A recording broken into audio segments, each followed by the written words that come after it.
next session is going to be moderated by Bill Murdoch, who is a person who's had a huge impact on NCEAS and was one of the key people in getting the actual grant proposal written at Santa Barbara, and was the first director of NCEAS and also was an interim director at some point in between.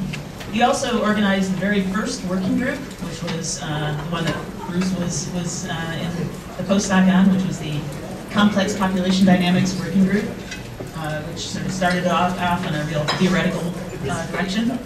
And so this afternoon's panel is continuing with the theme of ecological synthesis and human well-being. This time we're going to be talking about biodiversity conservation and ecosystem management. Thanks, Sherry. Can you hear me? I'm close enough. So what I'd like to do is I'll just say 2-3 minutes worth of stuff, and then we'll have the panel members talk, and I'd like to do it in 2 parts. I'll have the first 2 first, and then we'll have a break for questions, and then we'll wrap up with the 2 at the end. We didn't got them arrayed in proper order, so you won't get confused as to who's talking. Although it may not matter, given what some of them will say, let me assure you. So I just wanted to say 3 loosely related things. First of all, NCEAS has been really very active in this area of biodiversity conservation and ecosystem management. They've done about 50 projects, and 32 of them, or 33 depending on how you count, are working groups.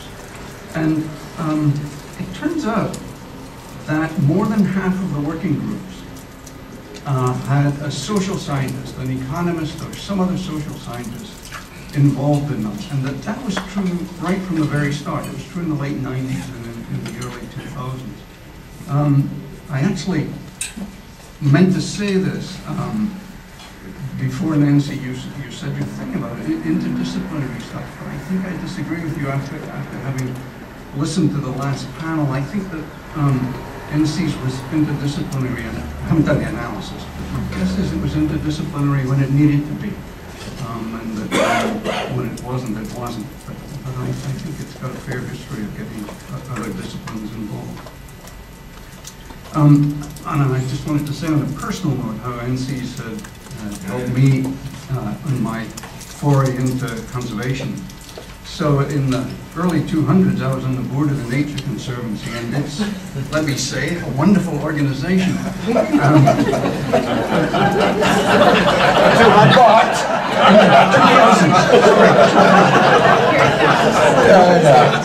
Boy, am I getting old. So in the early 2000s, I was on the board. And it's a wonderful organization. Good job. But I was really surprised at how little real analysis there was when it came to setting priorities, and especially in international conservation, where there was a really huge need for it. And I was on sabbatical at the center at the time as well, and I got the notion there that maybe we could use a return on investment approach to setting priorities, where you try and maximize the amount of conservation you get per dollar spent. I thought this was a new idea, then of course it turned out that Hugh Possingham and Steve Pulaski and a whole bunch of other people had already thought of it. But what was great was that NCEAS then got me in touch with these folks. I hadn't planned it, but it was flexible enough that I managed to collaborate with them and was able to complete the circle, if you like, by going back and trying to convince TNC that this was an approach that it would be useful for them to use. I'm not sure I succeeded, but at least in principle, it was a really nice completed project. And the last thing I wanted to raise is just really something to think about. And if you look at the title of our afternoon's discussion, it's about ecological synthesis and human well-being. And I think when you get into conservation and ecosystem management, you have to ask whose well-being among the human population. So this is especially true, I think, in developing countries where lots of conservation action and ecosystem service action and ecosystem management is focused. these days, and I think more and more.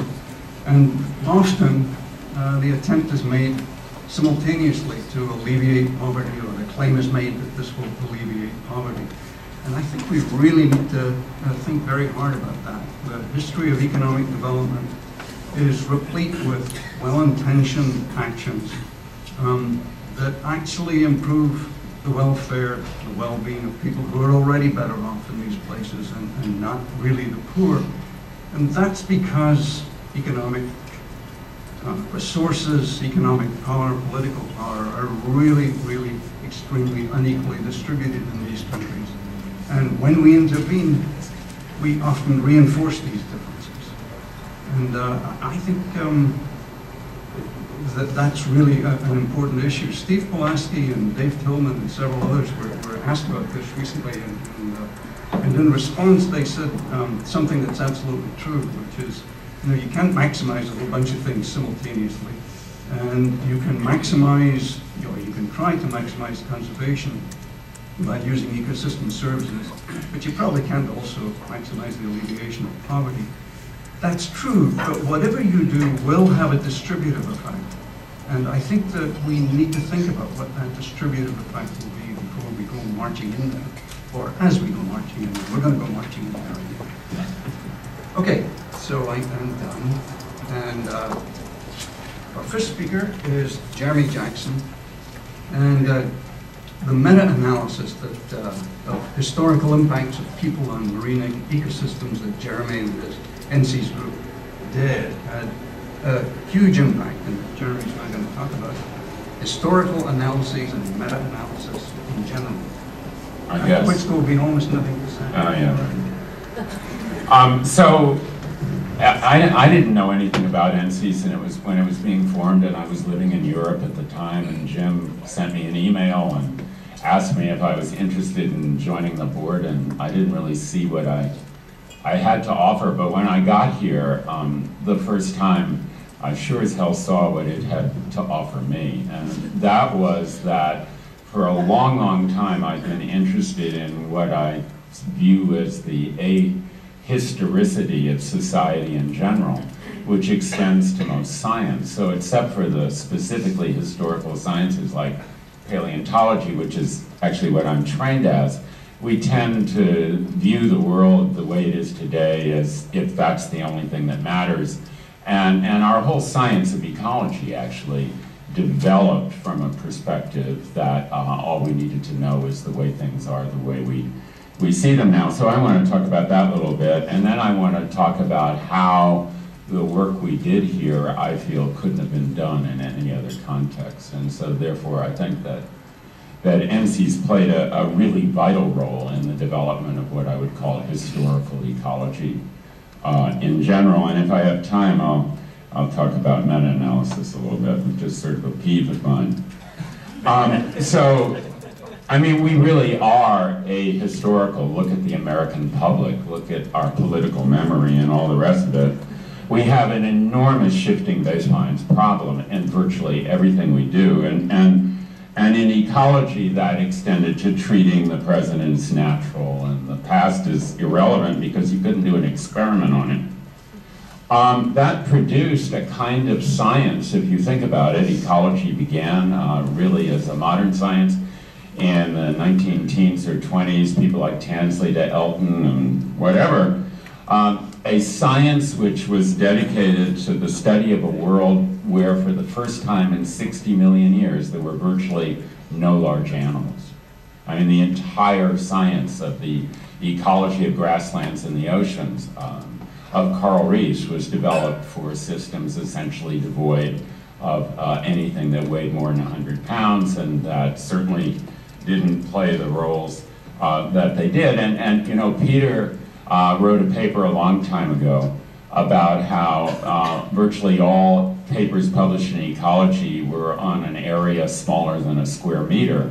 And I would add to that the corollary that virtually all studies in ecology are of organisms that are the size of a sparrow or a rat or something like that.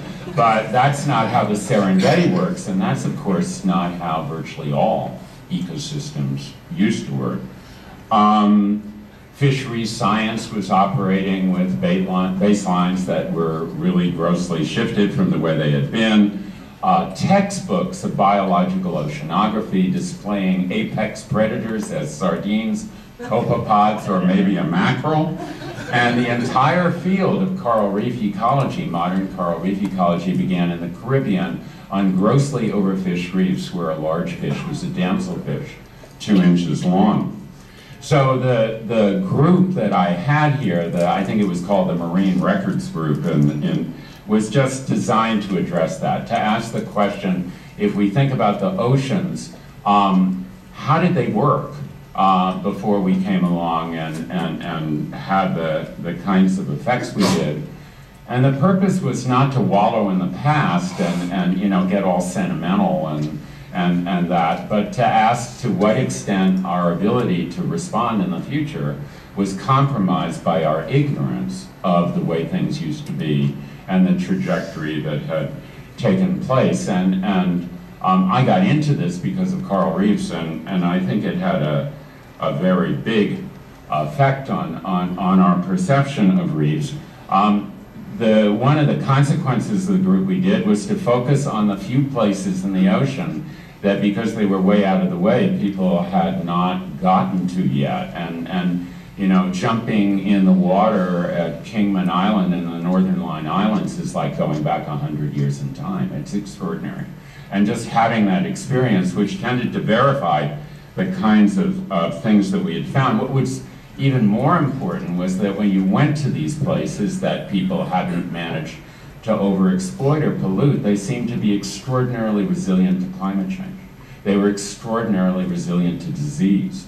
They were functioning, you know, if you read the meta-analysis literature of the future of coral reefs, you'd have said, this was impossible. How could it be in the year 2008 or 2010 that coral reefs that were being confronted by all these problems of global warming and whatever could look so terrific and could be so resilient?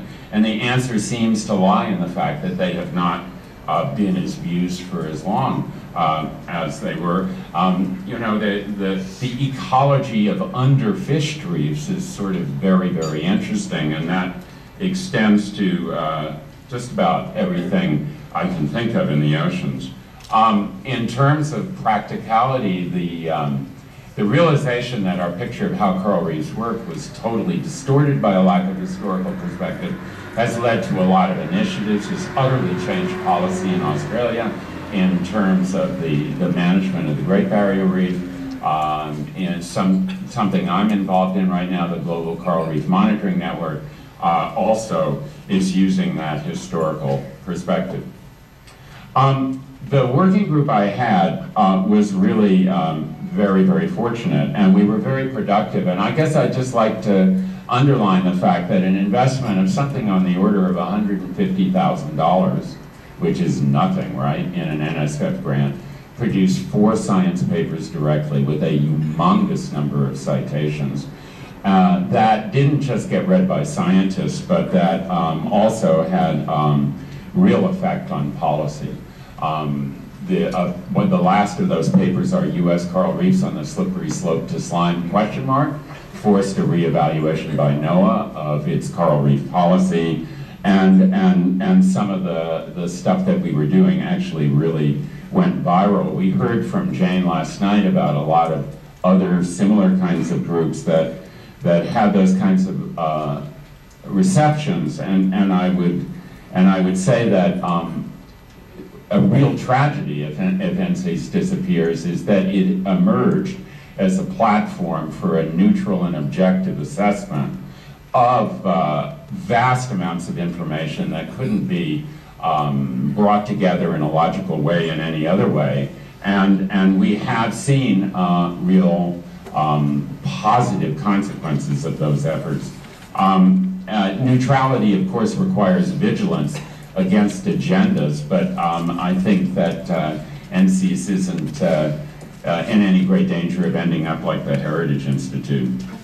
The final little comment I want to make is about meta-analysis, which is a great and wonderful thing, except when it isn't.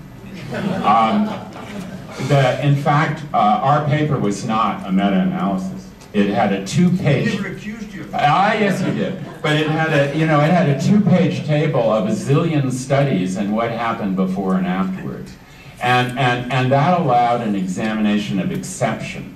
The real great danger, as I see it, of the quest for ultimate generality is that the exceptions, which are clues to what we don't understand, get swept under the rug. And in terms of the future of coral reefs, that's very, very clear. It's these few reef systems in the world which are in really good shape for reasons that people hadn't been considering that are going to have an enormous influence on how we're going to deal with reefs in the future. And I'm over my time.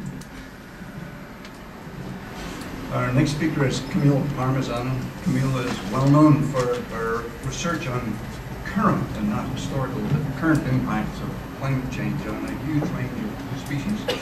And today she's going to talk about her own approach to synthesis in this area. So what I'd like to touch on is the impacts of syntheses, not just derived from NCEAS working groups, but syntheses in general, the impacts that these have had on the conservation community and on policy with respect to dealing with climate change.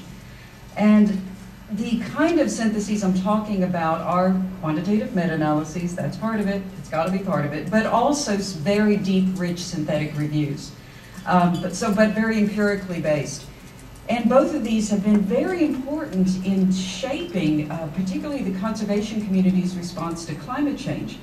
So what have these done? What have these brought out that individual studies could not? Well, I think one is that it's given us a sense of the magnitude of the threat of climate change. So one meta-analysis that I was involved with produced an estimate of the number of species that have shifted their ranges with response to recent climate change the last 30 to 100 years, and that estimate was more than 50%. And not all of them were big shifts. I'm not saying that there were massive extinctions or anything, but more than 50% of species had shown a response in terms of a range shift to only 0.7 degrees centigrade warming.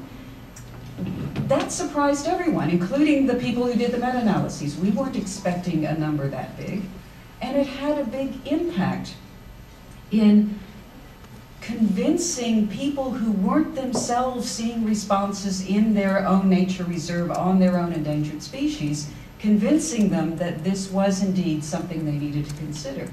And so the results of many different studies like this ended up putting climate change on the table for the conservation community in a way that just looking at a bunch of individual studies on their own would not have. So very, very powerful shift in how people thought about this.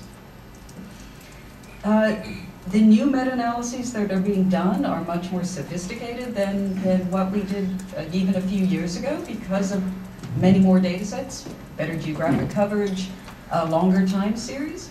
And now we're starting to see results that are teasing apart whether or not there are differences amongst taxonomic groups, among functional groups, and amongst geographic regions. And a lot of those are just in the state of being published. So we don't have them we don't have them ready quite yet, but in the next few months these will be coming out. And we're starting to see that with individual studies, patterns that were just sort of, oh, that's odd, I wonder what that means. We're starting to see that there are some of these patterns that are very consistent across many different studies, many species, many geographic regions. And one of these is that you're seeing that the expanding margins, the expanding poleward margins, are not only are a greater proportion of those margins expanding than are the southern equatorial ones contracting, but the rate of expansion is very rapid. And yet when you go to the other side of the same species range, so we're not talking different species, and you look at the trailing edge, that equatorial edge, you're seeing much more stability. And the ones that are contracting at a slower rate. So, something that I noticed 15 years ago, it's like, well, that's kind of odd. I wonder what that means. We're seeing, well, it's not just one or two odd species. It's actually a very consistent pattern. And by setting up now that we're getting more species, more studies, we can start to set up well-designed comparative tests that can begin to get at testing some of the theories that might go along with the underlying processes that could create that, such as the idea of extinction debt. Is that what we're seeing? Are we seeing rapid colonization, but a lag on the trailing edge because of the idea of extinction debt? That you can keep a species going long after the habitat is deteriorated? Or is this a sign that MacArthur was right 50-some years ago? That perhaps poleward edges are more more driven by climatic processes, and equatorial range edges more driven by biotic processes. I don't know the answer to these, but the fact that we're seeing this very consistent pattern now points to a new area of research that we really couldn't do before these syntheses were done. And I'm going to end by talking about the effect that getting this big picture has had very broadly on policy, global policy to deal with climate change. And what I'm going to say might sound like a hyperbole, but I think those of you who know me know that I'm actually considered to be, with respect to detection and attribution of climate change impacts, I'm felt to be rather conservative. I'm quite radical when it comes to what to do about it, but I'm quite conservative when it comes to how do we interpret these changes that we're seeing. And so this really isn't hyperbole when I say that it's a series of syntheses across many, many studies and many sectors, not just biodiversity, but forestry, agriculture, human health, disasters, disaster statistics. Syntheses across all of these different diverse sectors kept pointing to the same conclusion, that all these sectors are seeing changes that they're attributing to anthropogenic climate change. To date, most sectors haven't really seen drastic, dramatic, horrible negative effects, hints of negative effects, but not huge disasters. But each of these sectors ended up saying that, you know, when asked specifically, we were all asked, what is the threshold? You know, what's the threshold beyond which climate change is dangerous? And that was the policy question. And independently, each of those sectors pointed to 2 degrees centigrade, completely independently. And that the strength of that consistency both within sectors, so, you know, getting very strong conclusions from the syntheses within sectors, but also consistencies across sectors, did lead to a very strong policy response. And that was at a COP meeting that I was actually privileged to be at, COP 15 in Copenhagen, that wrote the Copenhagen Accord, which stated explicitly that the threshold level for dangerous climate change, beyond which we should not go in order to avoid consequences that are irreparable, is 2 degrees centigrade. And that is the target now that has been set for climate change policy globally. I don't know if we'll meet it, but, you know, at least we have a target that seems to be robust regardless of the sector you're working in. And that response, the ability to put that number into the Copenhagen Accord, came about only because of these kind of very, very strong syntheses, looking at hundreds of studies, actually thousands of studies if you look at all the different sectors, and studies across the globe. So I think there's a good claim that there is a need for an NCEAS somewhere, even if it's not exactly the way this one's being run now, but there is a need for a reincarnation of NCEAS. So where do I think the future is going? And I'm supposed to be wrapping it up, so I'll just very quickly say, am I beyond wrapping it up? Should I save that for questions? Okay, I'll real quickly say, what do I think the future is? And a lot of people have been pointing to this kind of thing, is that I really believe what we need to do now is do formal joint analyses of all these different sectors with not common databases, but databases for the same regions, for the same systems, both natural and human systems, with the full realm of uncertainties that are inherent in each of those databases and in each of those analyses. So that what we can deliver to policymakers is a very rich set of possible future scenarios, possible pathways towards different future scenarios, and along each of those pathways associate a likelihood and a risk to taking that pathway. And I think if we can do that, that would really be the ultimate synthetic analyses, at least with respect to climate change. Thank you. Questions or comments or?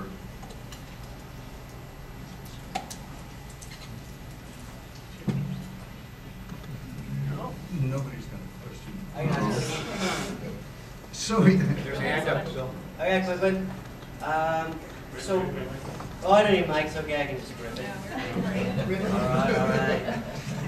All right. So the meta-analyses joke, etc., is pretty funny.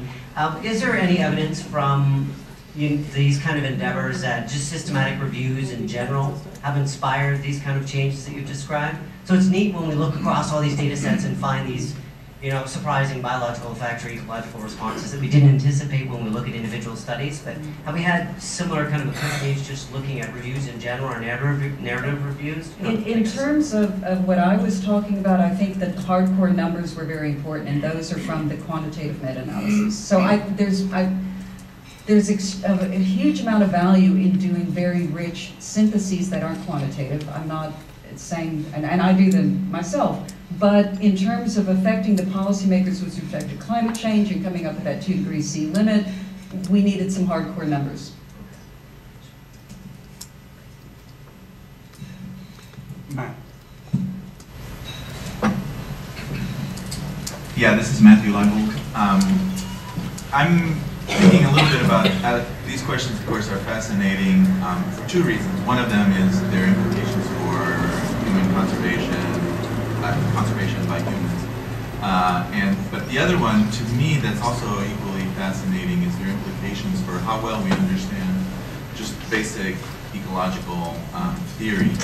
And for me, NCEAS has been a place that the flow of ideas went both ways, so that fundamental insights from basic ecological thinking could inform issues related to conservation and environmental issues, but also situations in which environmental challenges sort of identified lacunae in our thinking about ecological principles. And I'm wondering if you can talk about whether you feel, and whether the two of you can talk about how you feel about the adequacy of today's ecology in its basic form to address the issues either of responses to climate change or human impacts on food webs, etc.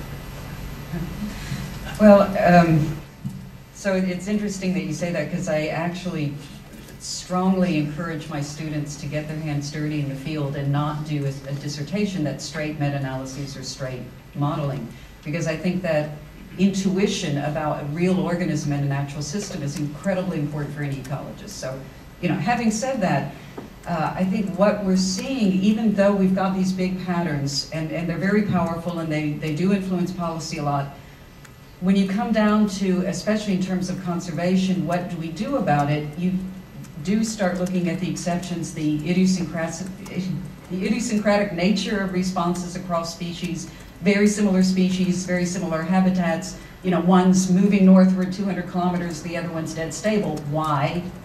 No obvious reason why. So there's a lot we don't understand about the basic ecological processes going on.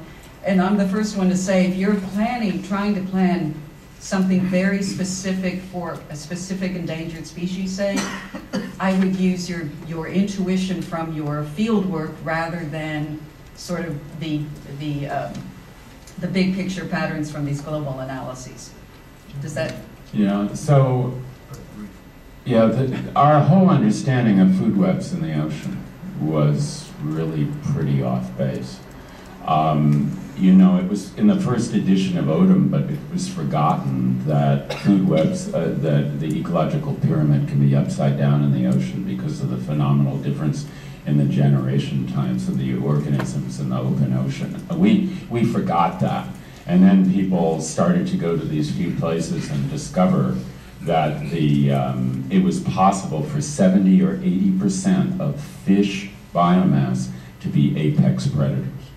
And so, that just really shook us up in terms of how did natural coral reef ecosystems or kelp forest ecosystems work, and what were the differences in their dynamics. And it even really affects behavioral biology. There's a place called Cabo Pulmo in the Gulf of California, where the local people have engaged in a very effective local protection activity. And the fish biomass has increased about 70-fold. So think of ecosystems where you have 70 times more biomass of things running around doing things and interacting than before. And the behavioral fish behavior people at Scripps who've gone down there and looked have observed that the behavior of the fish species is fundamentally different in that situation from the numerous papers that had been written about the behavior of those species in another context. So I think there's a huge range of things that we think we understand, but we developed our understanding and quotes of them in a context that was so far divorced from the reality of the system they involved in that we should be careful. You see, Bob Warner's going to go out there and shoot himself. Sorry about that. So our third speaker is Peter Kariba, who, among many other claims to fame, helps TNC spend about $500 million a year on conservation, not all of it on wine. So this is me getting in ahead of time. Because It's not going to do any good. If I understand him correctly, he's going to talk about how ecologists and conservation scientists should be spending more time in bed with corporations and TV personalities.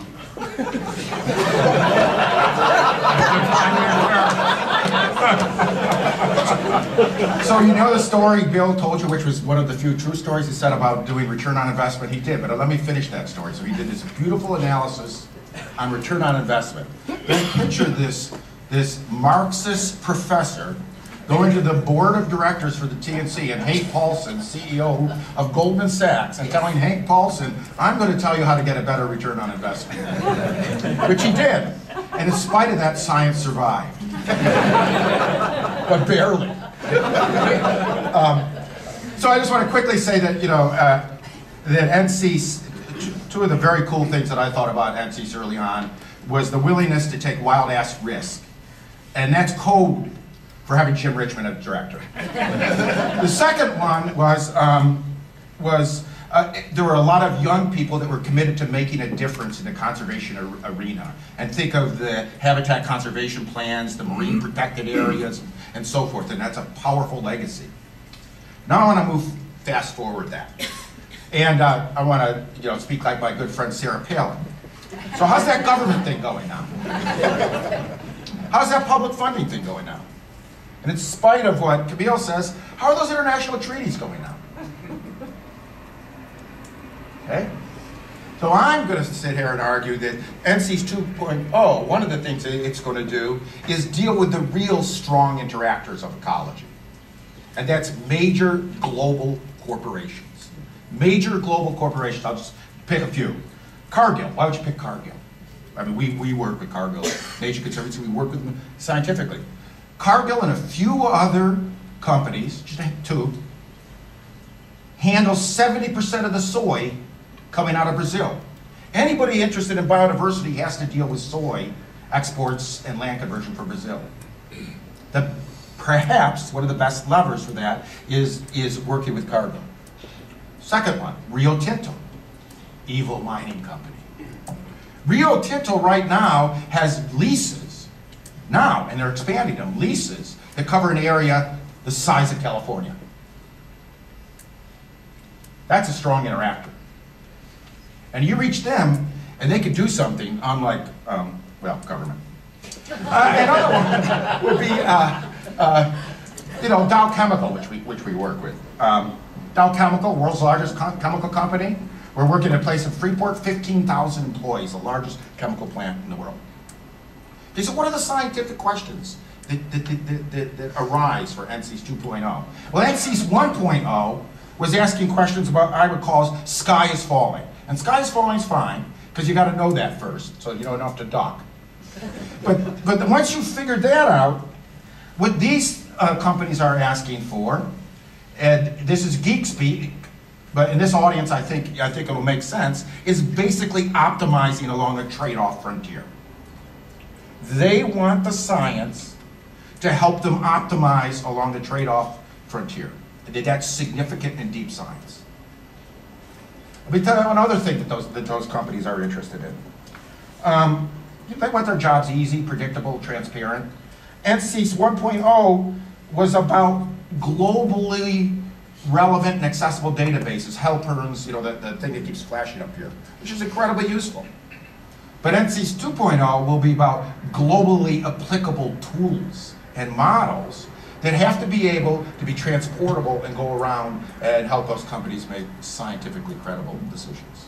So that's my thinking about. But the last thing I want to mention in terms of the narrative of NCEAS is something that I found really powerful, and in the next version, I think really has to continue.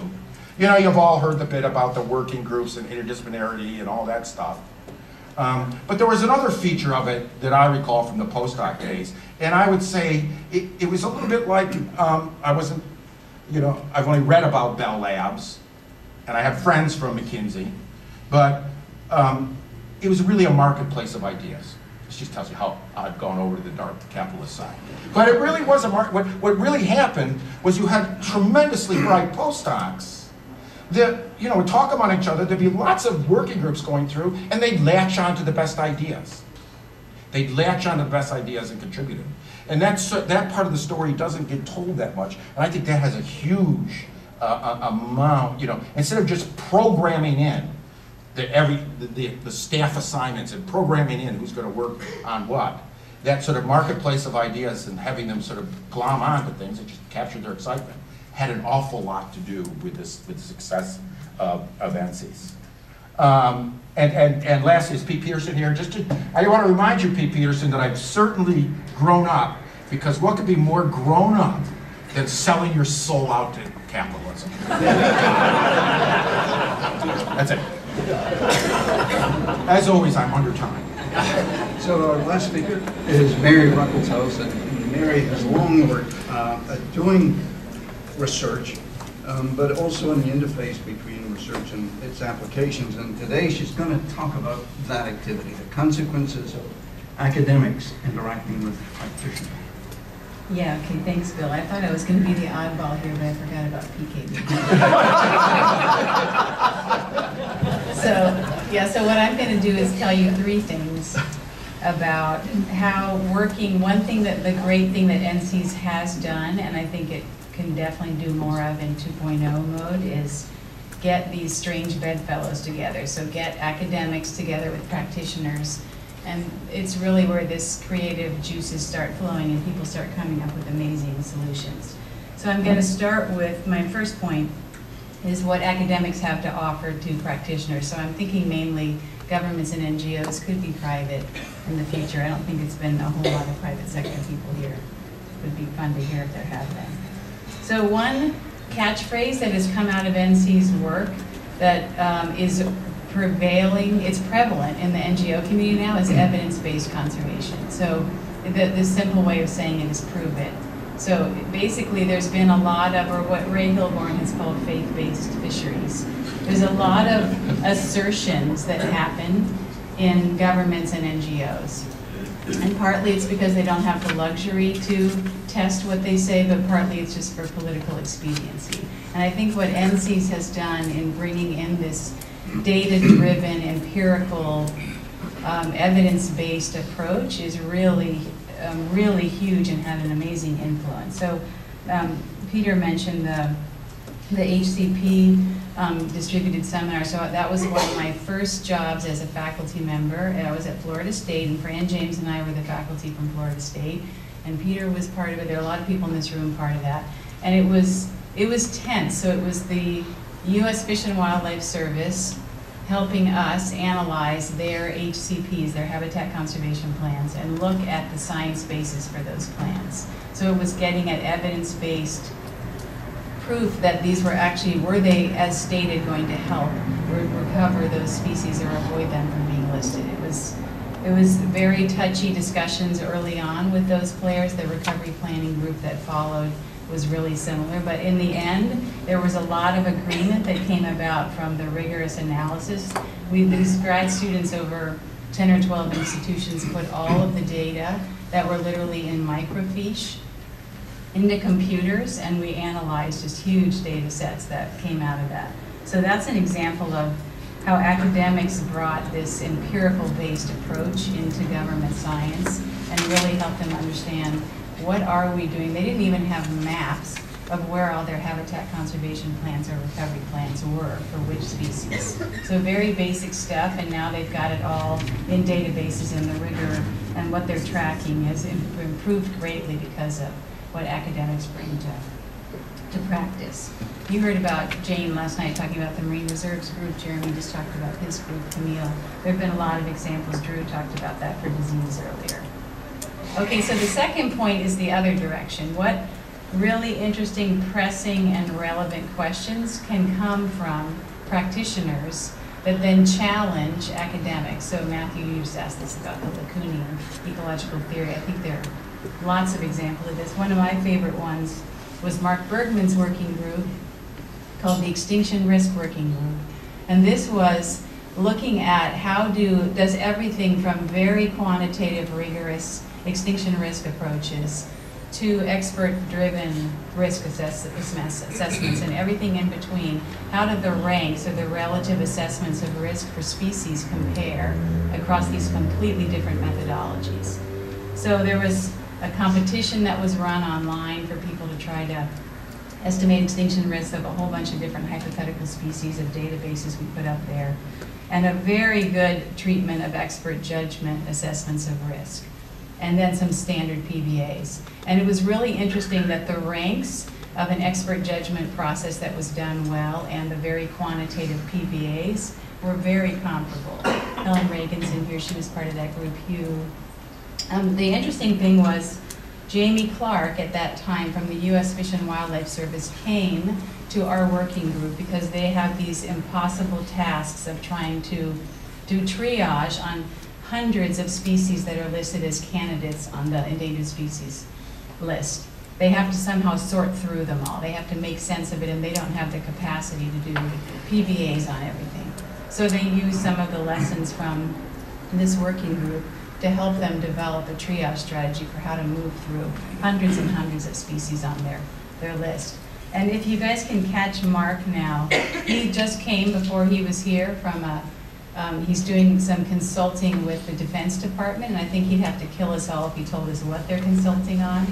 I think it has something to do with finding Coney or something that he didn't really quite tell us. But he's teaching them expert judgment approaches and how to use them well in their risk assessments for security around the world. So NCEAS lives on in the Department of Defense, in the United States at least.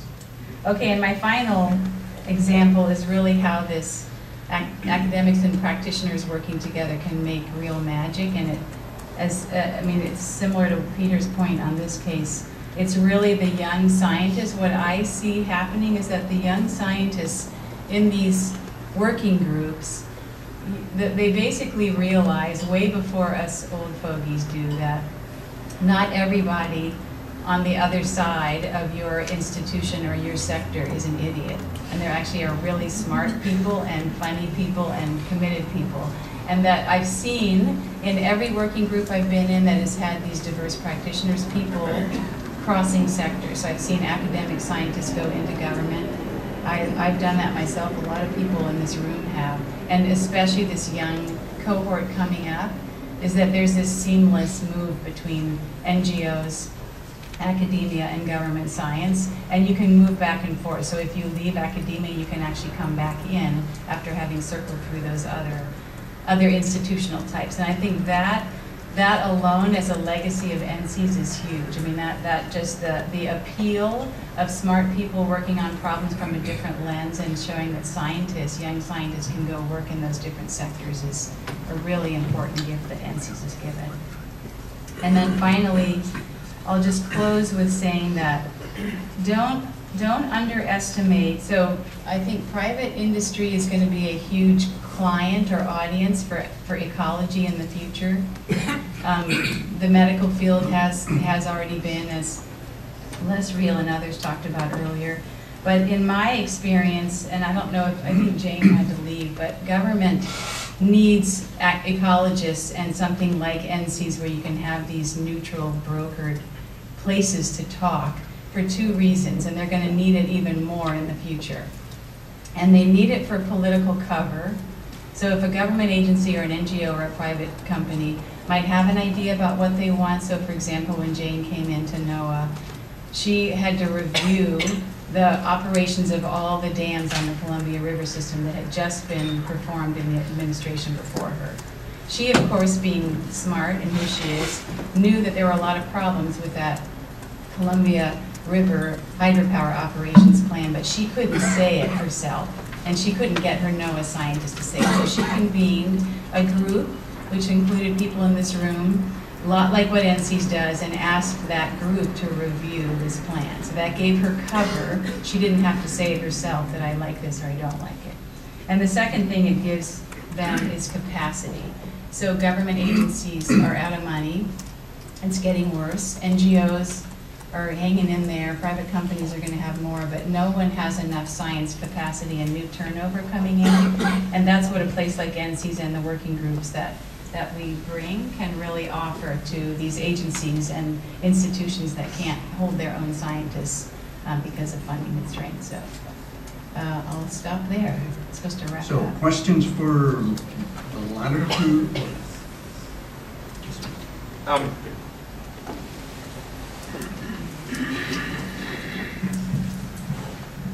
Hi, my name is Kai Chan from the University of British Columbia. So it's interesting to hear about all the different areas that NCEAS has contributed to importantly. And I've been a part of the oddball groups, 3 groups on ecosystem services and one on the intangible cultural ecosystem services. And so in thinking about the design characteristics for NCEAS 2.0, and so what, which of those characteristics that have been helpful or perhaps even counterproductive for allowing NCEAS to have really important contributions in these various areas, so disease ecology, and then human well-being, ecosystem services, conservation, more broadly.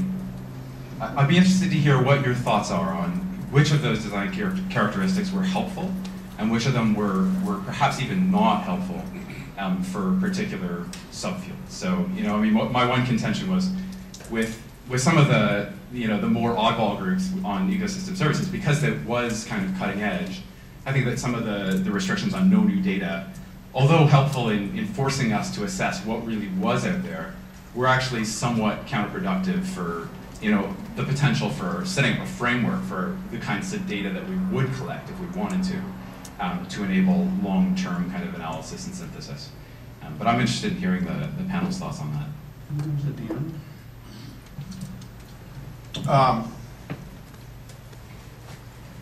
I think the strengths were the postdoc program, the ability to quickly respond to an emerging question and assemble a team and deal with it, instead of a 2-year laborious process. Sometimes NCEAS got a little, in my mind, too much like NSF, which weakened it. You point to the data. I think in the new NCEAS, probably as it goes more global and as it deals with more of these issues, it will probably have to be open to being part of at least a consortium or an effort or a group that acquires some new data. I mean, particularly in some of these arenas. Joe. Yeah.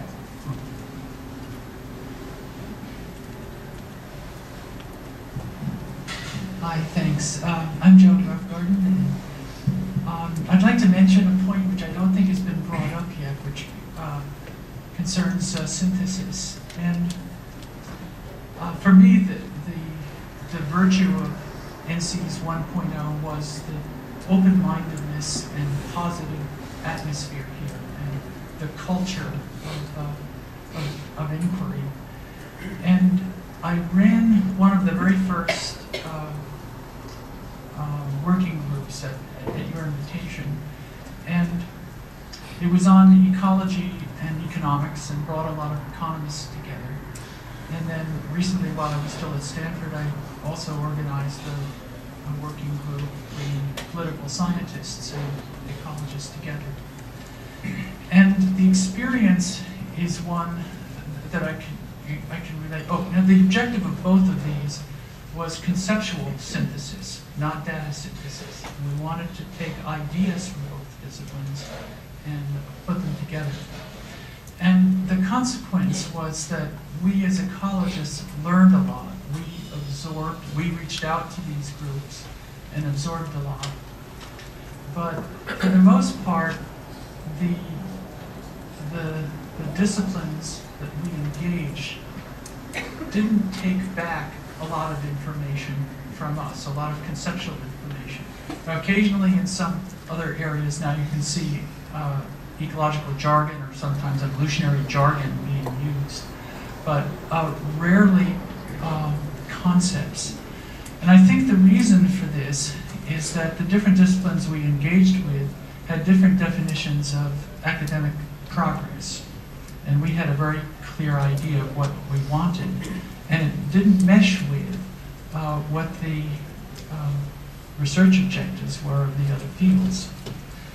And so I'm bringing this up because I think that NCEAS 2.0 should, first of all, in addition to the kinds of synthesis that has been discussed so far, it should also maintain that synthesis occurs with respect to concepts and with respect to basic research. Synthesis does not necessarily mean data, and it doesn't necessarily mean policy. And basic research needs it. But we also need to develop better mechanisms, I don't know quite how to do this, to be honest, for encouraging the valuation of conceptual synthesis in other disciplines. And then maybe just shining a light on this will help, but I don't think we're going to have the kind of academic growth in ecology as well as in other subjects unless we do pay attention to the different definitions of and the different objectives of the disciplines we want to pal around with.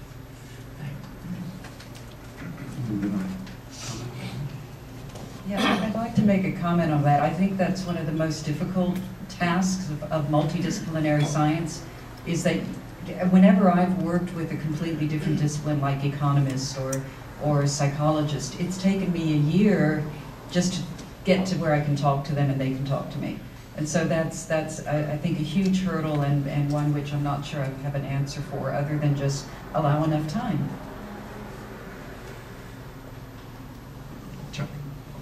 Yeah, looking at this from a non-scientist perspective and being a practitioner, the way I've come to view NCEAS over the last 5 or 6 years is really a little bit like the Silicon Valley applied conservation research and also applied natural resource economics.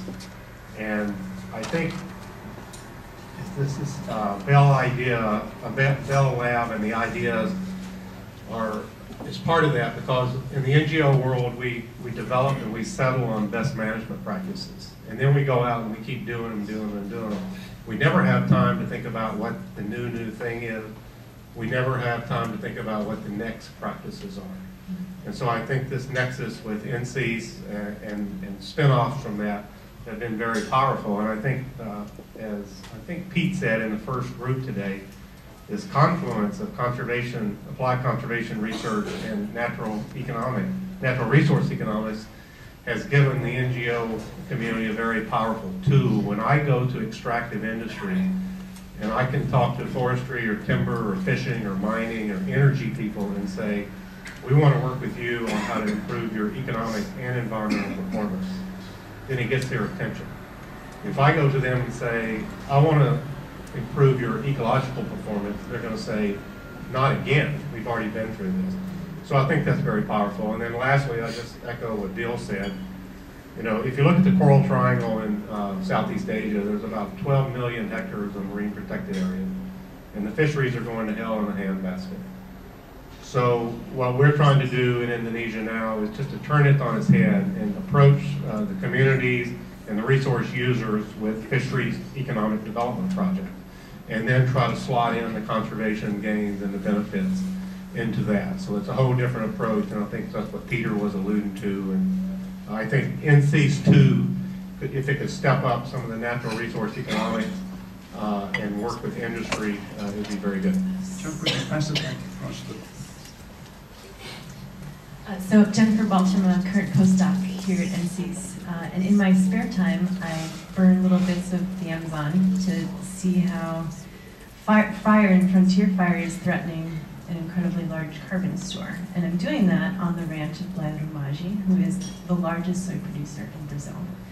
And the thing that's emerging to me in this conference, and that I'm asking for some advice here, is that this new generation, the 100+ postdocs that have been trained at NCEAS, we're being asked to do research, outreach, communication. We're asked to be eco-informatics experts. We're asked to be able to manage multiple stakeholders and understand their interests. And you know, my question now is, I'm going to a job at Penn State in August, and I've started asking these questions. You know, one citation is equal to how many Facebook likes?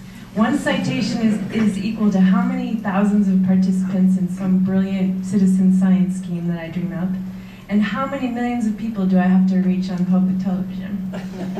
So, you know, I want to ask the question, and I also am asking for a promise here in this room, because, you know, you're going to be the folks that are writing these tenure review packages.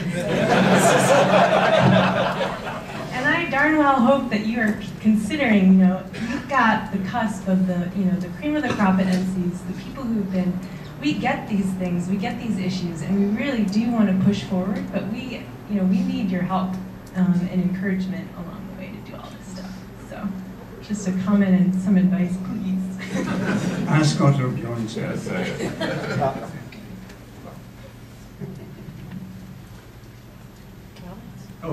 have a comment. I mean, the simple answer is publish first. Until academia changes, that's the currency. That's the bitter, hard truth. The second is that I understand all you feel, and once I had tenure, I had the freedom to do whatever I wanted. But until then, I wouldn't want to gamble with one's whole career. That's probably not what you want me to tell you, but I think it's the truth. No, but I think the interesting, no, just a response. The interesting issue is that there's been some studies that show that you come up with some of your best and some of your best and most creative ideas earlier on in your career, and so you want to maximize talent.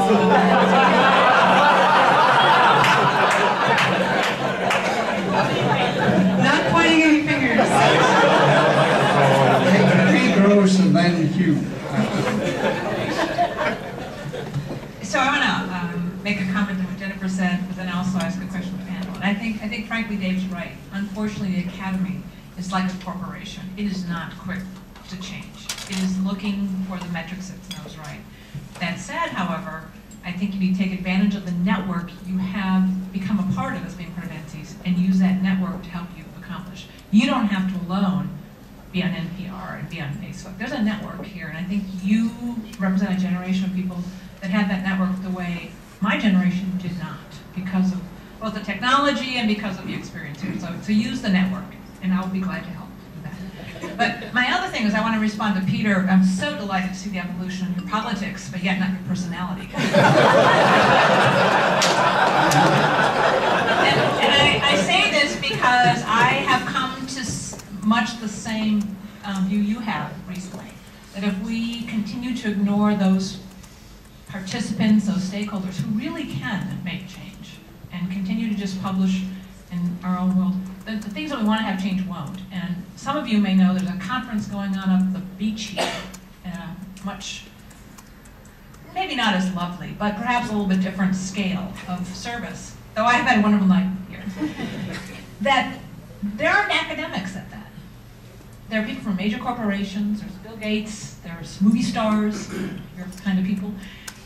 But they're not academics there. Yet when you look at what's on the program, they're not, the questions that are being asked at that conference are not that different. Yet we're not having that exchange. So I want to commend that in NCEAS 2, I think maintaining this potential for a neutral place for conversations to happen the cover from an academic to be in bed with a corporation, the cover for a politician to come in and really honestly share data, that has to be part of what NCEAS 2 does. NCEAS 1 allowed population biologists to meet with ecosystem ecologists. That was considered pretty risky. And you know, lots of good stuff came from that. Imagine what could happen with NCEAS 2 when we really reach out to another those stakeholders that are beyond the academy. So I hope, and I'd ask you to comment on whether you think that's going to work. Jeremy. I just love the fact that you used the word neutral, and I threw it in what I was saying. I think that the excitement in my own group and in many of the groups was we set out to discover things because we thought it was really important to think about an issue, but we weren't driven by some sort of expectation of what the answer would be. And I think it's absolutely critical that that be preserved if these functions that we're all talking about will have any traction. I just got a notice in green that tells me I have to wrap it up. Should I give a quick answer to Kate? One thing I wanted to say to you is emphasize what Mary said. It's possible for people to move among those jobs. So I think Dave's exactly right. Within the academia, before you get tenure, you publish, and that's what you do. But Taylor Ricketts back there, Mary's been a federal employee, you know, an NGO employee, and a tenure-track faculty, and so you can move around. But in designing NCEAS 2.0, I think NCEAS 1.0 had the notion of communication and getting it out. I think it has to have a sense of what I would call impact, and that impact is more than citations, and make that part of the new culture, which would make it so that it could have contacts with that meeting up the road. Yeah. So my question is short. It is simply, should we go global? So NCEAS offends me because it says national. I don't know what national that is. So can we have genies? I should say, it says national because Mary Plugger wanted to call it Center for Ecological Analysis and Synthesis, which is CEAS. And I didn't want it to be called that. So I'll give us another acronym. How about GENIES, Global Network for Ecological Analysis and Synthesis? There was one other and then we're done. Many of the people up there have spoken about global issues, and I just want to ask them how important it is that this is really global. I mean, 5% of the world's biodiversity is in this country, and 50% of the science is in this country. So, on a global scale, how important is it we make this a global thing? They're not going to get time to answer. There was one other question. Where was that? Yeah, I'm Charlie Nyland, and I'm a wildlife biologist by background, which I guess is kind of an ecologist, but the question I had was, the model that you all talk about assumes that they're ecologists and managers and practitioners and so on, and I know you don't literally mean that, but the question I have is, how does NCEAS 2 really broaden who's at the table as a true participant with the NCEAS group? In other words, how do you reach the people who did not necessarily get their PhD with the lead ecologist? How do you reach the people who may be teaching in small schools?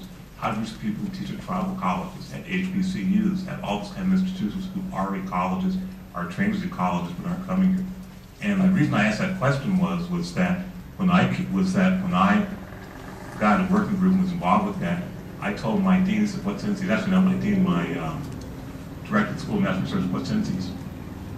And the reason I say that is that there's a whole community of people who are ecologists by training, but they don't look at this thing.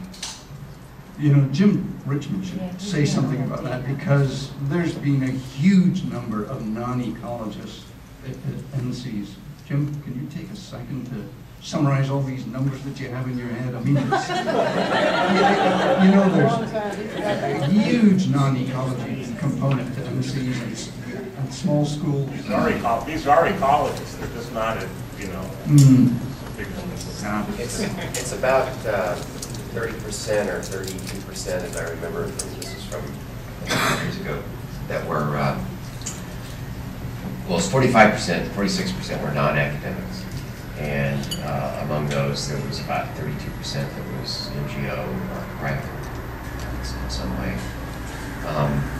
But it does beg the question of how do you, even if they come, how do you get them to, how do we synonymize our lingo, you know, which is tough.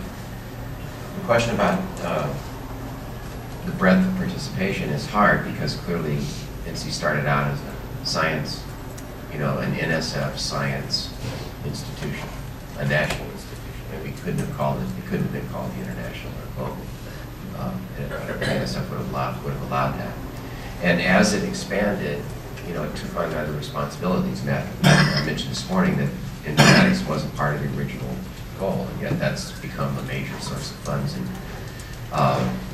outreach was not a part of our original mission, you know, the center's original mission. And now informatics and outreach are two of the major components of any new center.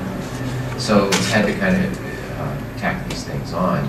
And at some point, I mean, I think you have to draw the line somewhere. I think one of the, I don't know if it was the review that you were on, but you know, we were being hammered that, well, include this group, and then somebody, you know, we can't include everything, but don't include junior college. You know? So there's a point where you draw the line. I think what would be possible now, and probably advisable and ultimately admirable, would be to actually define, you know, the audience, the nature of the participants, and go for that, and not have that be everything, which of course would dilute everything.